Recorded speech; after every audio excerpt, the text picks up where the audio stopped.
Hi, welcome to the show. Today we're out in the wine country. We're at Ghost Hills Vineyards, and I have with me today the owner, Mike Bayliss. Mike, thanks so much for being on the show today. Well, you're welcome, Ken. But we have a little bit of bad luck happening right now, don't we? Yes. It was a great day, and then it just started to rain. This being Oregon, it's raining right now. Well, we're going to tough it out, being Oregonians, Right. all right? Well, give us a little lay of the land here. Where are we? Maybe just point out the landmarks. Well,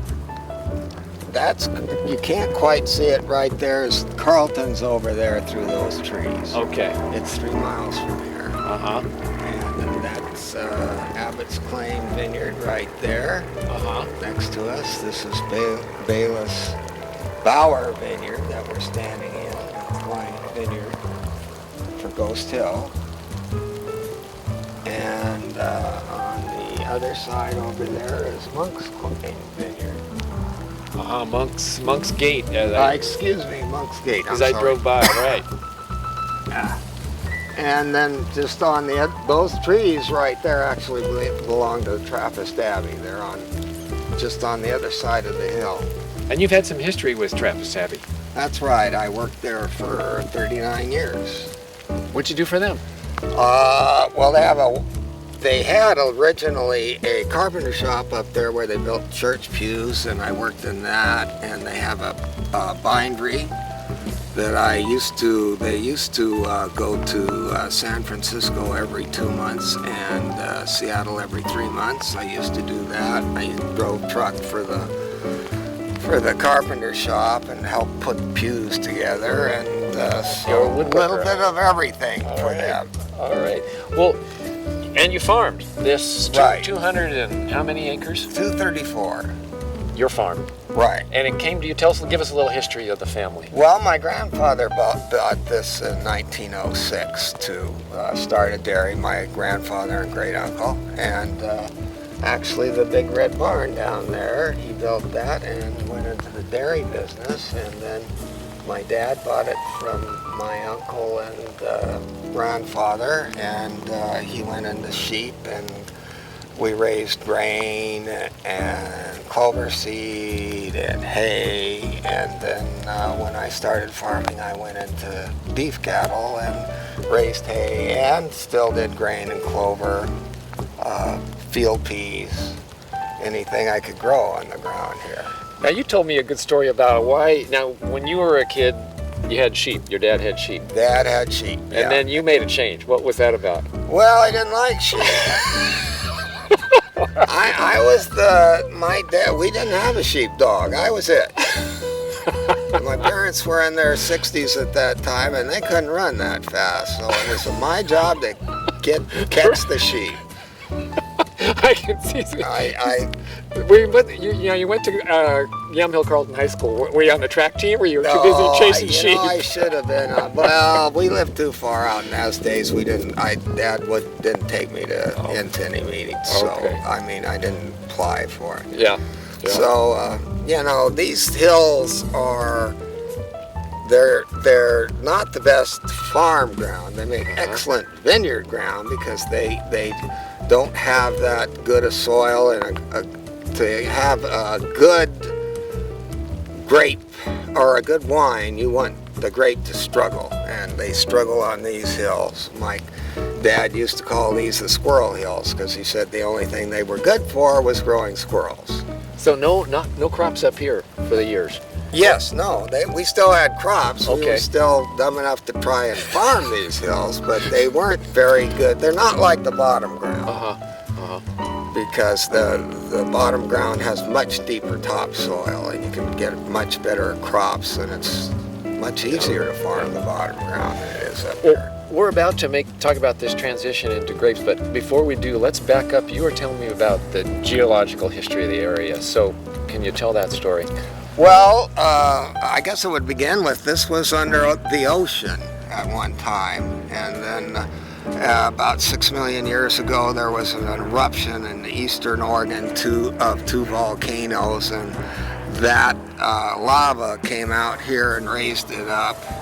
And then as the coast range rose, then you know, then the ocean ended up over there. So this, if you dig deep enough here, you'll get salt water and shells. And then the other thing is at the end of the last ice age, between probably around 14,000 years ago and 13,000 years ago, the Missoula floods were they dammed up in Montana from the ice melting, and when that first flood happened and broke, it came down here, and everything but the very top of this hill would have been underwater. So it got sediment from that, and of course that's why, well, the much deeper topsoil in the lower part, most of the sediment dropped there, but some of it dropped here on the side of the hills too. And then the volcano, the volcanic ash, or the lava. Lava Lava actually, flowed here. Yeah, the lava was, well, it was broken down over 6 million years. So actually the top of this is from strictly, because it wasn't underwater, this would have been strictly broken down volcanic material. And then lower down we've got all of this different sedimentary soils. This is considered Willikinzie soil. They have different names for it now, but it's all really was originally called Willikinzie of one slope, or the amount of slope made a big difference. So that mixture of the volcanic and ocean sediment and the floods from the Missoula breaking, of bringing that sediment down here and being underwater, that's all mixed together to make this ground what it is. What it is. One of the best places to grow Pinot Noir in the world. Wow. Well, that's a great history. Now let's go to modern history. So you were raising cattle, and then you had a meeting, I think it was in Japan, you said? No, in Hong Kong. Hong Kong. Yeah. My daughter got married in Hong Kong. She was living, her future husband worked for ExxonMobil, so they lived in China, and they got married in Hong Kong, and we were in a bar in Hong Kong with my son-in-law Cam, and he asked me what I thought of the cow business, because I had 150 head of cattle at the time, and I said it stinks. So he said, Bernadette, my daughter, had been telling him that I'd been interested in growing vineyard, and that's how it was born, in a bar in Hong Kong. We started talking about what we were going to do and how to go about it. All right. Well, I think this is a good time to get out of the room. Right. What do you think, Mike? That's a good idea. Let's go down to the tasting room and tell them more about this story. All right. All right, we'll see you down there. Okay, Ken. Well, here we are in the tasting room. We got out of the rain thanks to Mike and what he's done here. Mike, this is a great tasting room. Tell us about how it came to be. Well, actually, it started out as just a deck, and we had a gazebo on the deck, and we left the gazebo up, a canvas gazebo, and through the winter time it just blew apart. We had a lot of wind that year, and it was gone.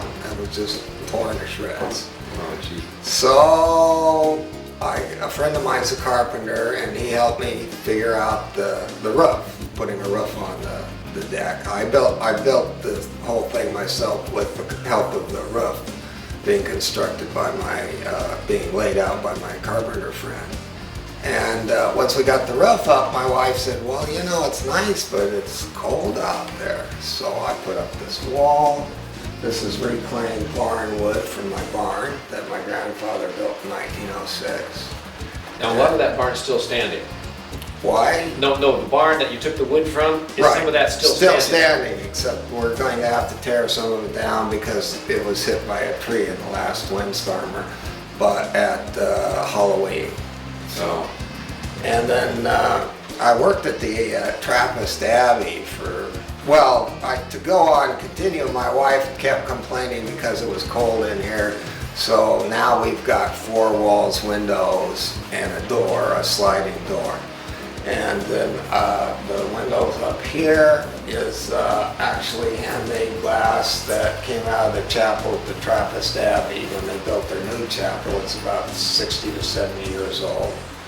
And this is actually the floor that the altar set on at the Abbey when they built their new chapel. I got this, well, I cut it down to a bar, but Beautiful.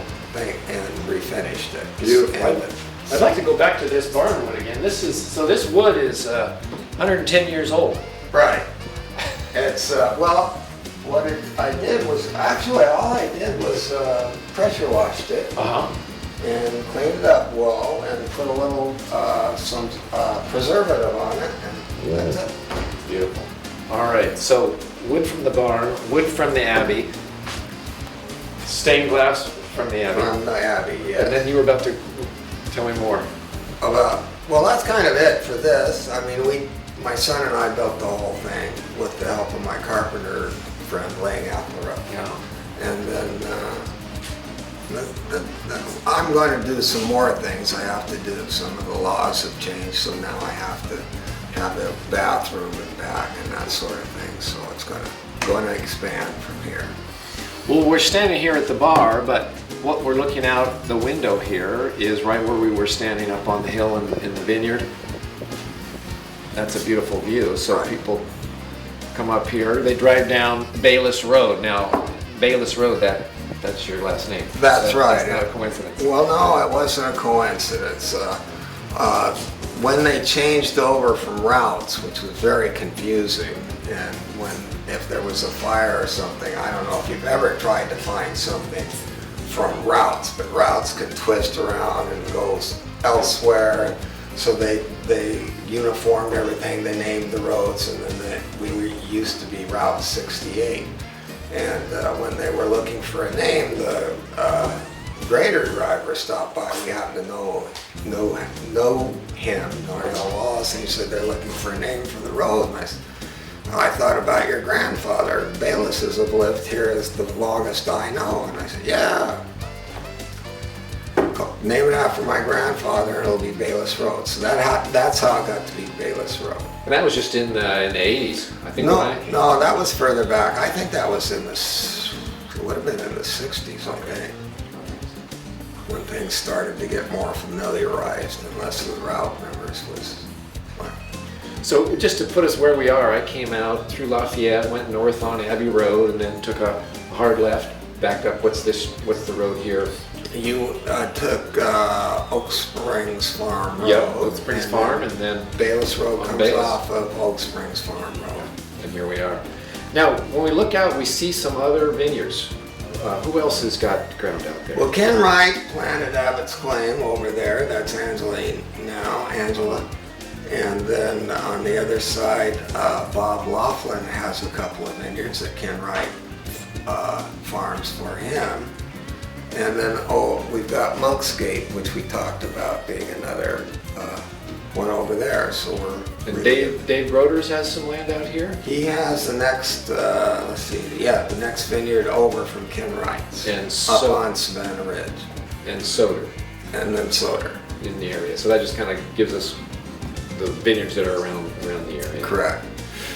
Now, we're going to talk about the Ghost Hill story. Why is this named Ghost Hill Vineyard? Well, Oak Springs Farm Road doesn't look like much now, but it was originally part of the military road we've heard all the way from the Washington border to the California border. And they crossed the river at Lafayette. So, and during the late 1880s or 90s, we don't have anything in print. We don't know. There was from about 1850 to 1900, there was a gold rush here in Oregon. People don't realize that more gold was taken out of Oregon than there was California. But they had better, they had better press then, just like now, so you know how it is. But anyway, a miner stopped up on top, or camped for the night up on top of the hill, which actually this was also the stagecoach run here. He camped up on top of the hill for the night, and during the night he was murdered for his poke of gold. In the process his horse was killed, and since then he's been seen astride his horse looking for the one who took his life and his gold. We had a elderly neighbor that since passed away that as a little girl, that would be in the early 1900s, got her older brother to take her up on the hill, and she saw a rotting saddle and the bones of a horse up there, roughly on, I put a cross roughly where she told me it was. She was too ill to travel, and she didn't get, she passed away before she could come up and show me where it was. So she described where she saw that. Yeah. And you got a cross near as you could tell where she described. About in the same area as where she said it was. It's just right up here on this ridge. Just right up on top of the hill. It's next to the road, not far from the road. That's a great story. So Bayliss Road and Ghost Hills Vineyard. Right. Got a couple of great names. Oh, well, we think so. Now let's just back up a little bit to this transition that part of this series here is how wine has changed the area, the Willamette Valley. Now I know it's changed for you because when your son-in-law proposed, maybe let's take a look at grapes, you had an attitude about farming that had something to do with the lottery. Would you tell us that? Yeah, well, as a small farm, and back in the 70s, 80s, it was real. I'd say 80s and 90s were hard. Being a small farm, that's when most of those small farms transitioned out because you couldn't make it. Before that, subsistence farming was very common. There were a lot of small farms and people raised their own food and they could make a decent living. But as things got more and more expensive and prices didn't raise, those people got squeezed out. So I used to say that if I won the lottery, I'd pay my bills off, and with the rest of the million, for $1 million or so, I'd pay my bills off and then just live or spend my farm until the lottery money was all gone. Farm until the money ran out. So that I hope grapes has turned that around for you. Well, yeah, grapes are, it isn't as easy as people think, but it gives a reason for, one of the main reasons I got into the wine business was to preserve the ground for my coming generations. I've spent my life trying to keep this in one piece, and now they will have something that can actually be used for a product that people are still going to be interested in for years. And so hopefully it'll save the ground for the family, keep the old homestead going. That's a powerful message. I'm glad you told us that. That's beautiful. Now, your son-in-law and your daughter have plans.